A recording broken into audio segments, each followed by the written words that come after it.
Well, horses wear shoes just like us, and the making of those shoes is a trade that has been around for centuries. KTSM 9 News reporter Shelby Kapp is live in the Upper Valley with how one local man is shoeing horses the old-fashioned way. A farrier, or a blacksmith, is the name for a person who puts shoes on horses' feet to protect them. And now local farrier Douglas Hogue is doing things the old-fashioned way by making these steel shoes by hand.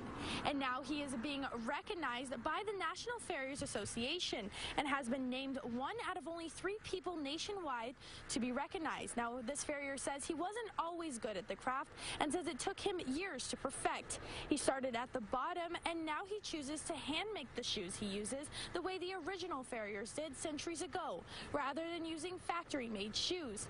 He has to heat each piece of steel before shaping it and fitting it to each individual horse's foot.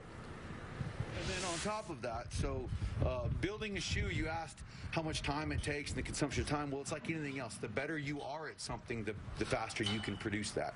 When I first started building my own shoes, like anybody else, it took me forever and a day. And It takes Doug about 20 minutes to make a pair of shoes perfectly shaped for each horse. Time, he says, is worth it in the end because he is able to reuse those shoes multiple times.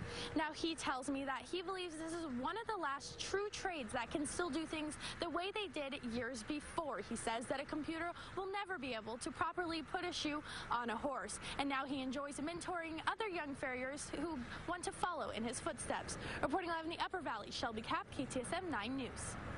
All right, thanks, Shelby. Your time now 6.